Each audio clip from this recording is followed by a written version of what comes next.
Tu veux investir dans l'immobilier locatif? Alors ne signe jamais un bien sans vérifier ces 7 critères qui sont non négociables. Si tu regardes cette vidéo, c'est que tu veux investir sereinement, sans te retrouver avec un bien qui te coûtera plus d'argent qu'il ne t'en rapporte. Le problème, c'est que tu entends tout et son contraire sur ce qu'il faut vérifier avant d'acheter. Certains te disent qu'il n'y a que l'emplacement à vérifier, le reste, ça suivra. D'autres te disent que tant que c'est un coup de cœur, c'est le plus important. Le résultat, c'est que tu visites, tu compares, tu crois avoir fait la bonne affaire et tu découvres trop tard que c'est un gouffre financier et que ça détruit entièrement ta rentabilité. Tout ça peut être évité avec une simple checklist à regarder à chaque fois. Et aujourd'hui, je vais te montrer les 7 critères indispensables pour ne jamais te tromper sur ton prochain investissement immobilier. Moi-même, forcément, j'ai appris à être exigeant sur ces critères, puisque en moins de 3 ans, j'ai acheté 4 biens immobiliers. Aujourd'hui, ça me rapporte un SMIC net en plus, alors que je partais de absolument zéro. Et c'est parce que j'ai respecté ces critères stricts que j'arrive à atteindre une telle rentabilité aussi rapidement. C'est parti, on perd pas de temps. Voici les 7 critères à respecter. Et crois-moi, le dernier, c'est celui que tout le monde ignore alors que c'est l'un des plus importants. Alors, premièrement, c'est la durée à une gare ferroviaire. Déjà, c'est quoi une gare ferroviaire? Bien ici, je parle pas des gares de type une gare routière, de bus, de car.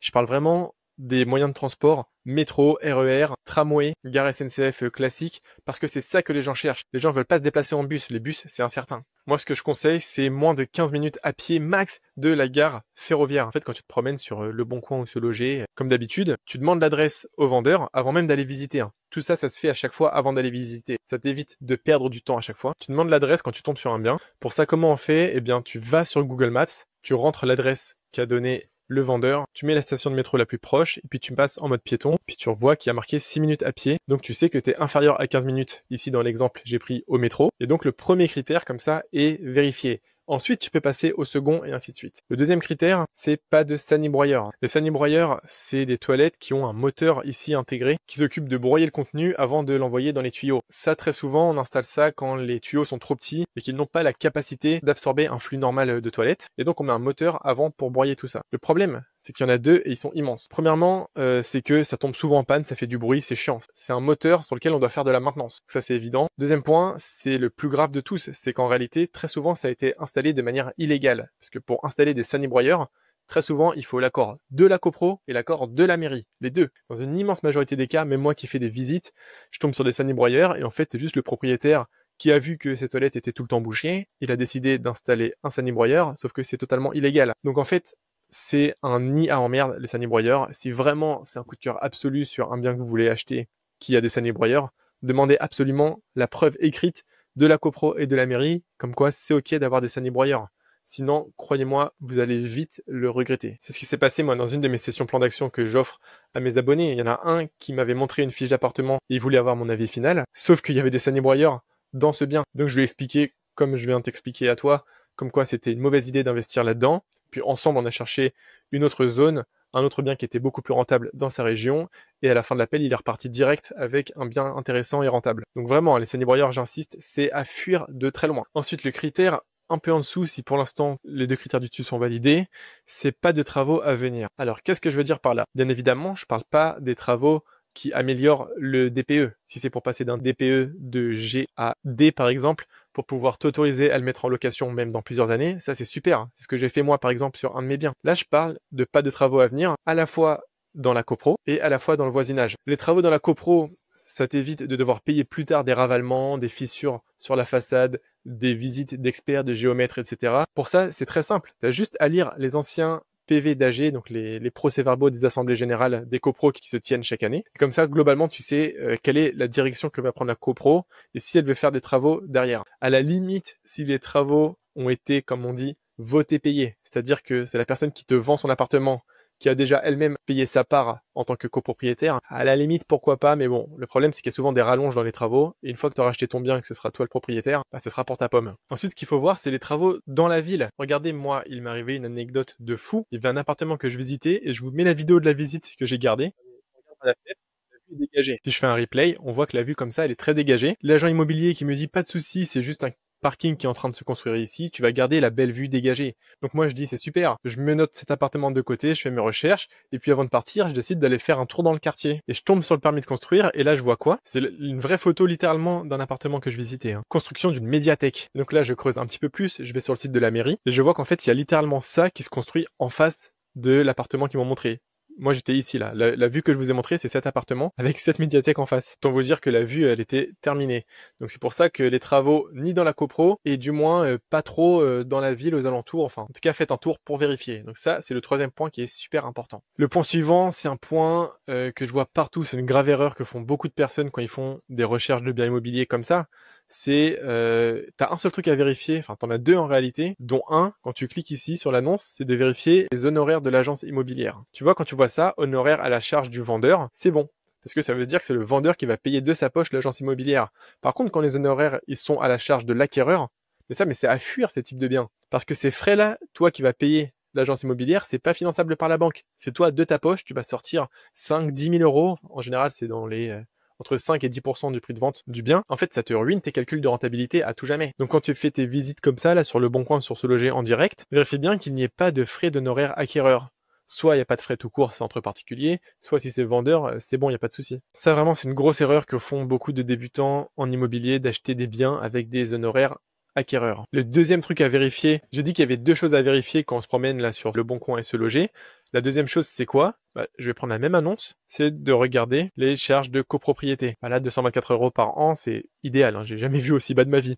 Moi, ce que je conseille, c'est 1% max par an du prix de vente. Donc là, on aurait pu monter à 1490 euros de charge de copro par an max.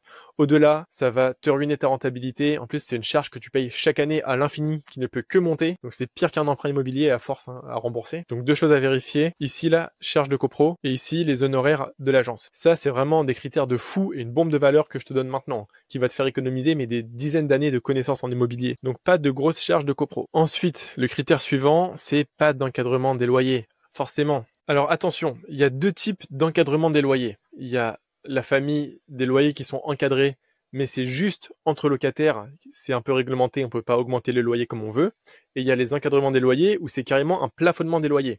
Moi, je parle de cette option-là. Je parle quand le loyer est plafonné. En général, les rentabilités sont très mauvaises parce que tu peux pas demander un loyer un peu plus élevé, même si ton bien, il est super. Donc ça, ce type de bien, c'est à fuir. Par contre, dans l'autre catégorie, où c'est un encadrement des loyers, ce qui s'appelle juste en zone tendue, donc t'as pas de plafonnement. Là, tu peux le faire. Moi, je le fais. Tous mes biens sont en zone tendue d'ailleurs. C'est juste qu'il n'y a pas de plafonnement des loyers. Là, je suis sur le site du gouvernement et ça correspond à Paris, Bordeaux, Lille, Lyon, Montpellier, puis quelques autres villes alentour. Ensuite, l'avant-dernier critère à vérifier, c'est pas de grosses taxes foncières. Ça, c'est pareil, hein, quand tu te promènes ici, là, sur Se Loger, le problème, c'est qu'elle est pas souvent indiquée. Non, elle est pas indiquée, donc là, c'est à toi d'aller demander aux vendeurs, tu les appelles ici, ou alors t'envoies un message. Et la taxe foncière, c'est pareil, c'est une charge qui d'année en année augmente et qui peut te ruiner ta rentabilité. Si je dois te donner un plafond, je dirais 0,5% max du prix de bien en ordre de grandeur. C'est-à-dire que si tu achètes un bien à 100 000, ça fait 500 euros par an de taxe foncière max.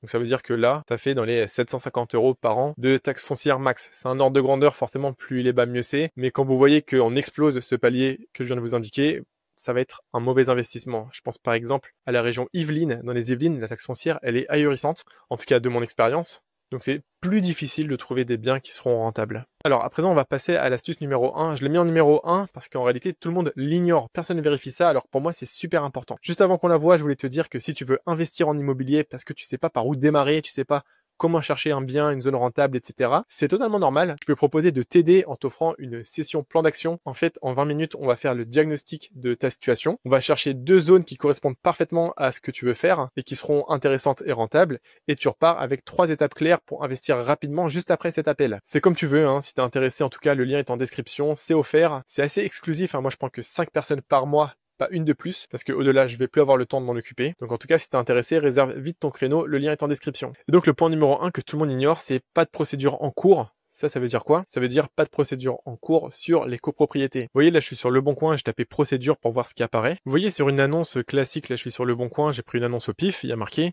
pas de procédure en cours. Ça, en réalité, c'est obligatoire de marquer ça dans les annonces immobilières. Et une procédure, c'est quoi? C'est quand il y a des conflits dans la copro. Par exemple, il y a des impayés, il y a des malfaçons dans les travaux, il y a des litiges entre plusieurs voisins. Et le problème de ça, c'est que beaucoup de primo-investisseurs ne vérifient jamais ça. Alors, comment on vérifie ça en plus de l'annonce, de ce qui a marqué ici? Surtout, on demande les documents. On demande les procès-verbaux des assemblées générales, donc les comptes rendus des copropriétés des 3 dernières années. On regarde les appels de fonds.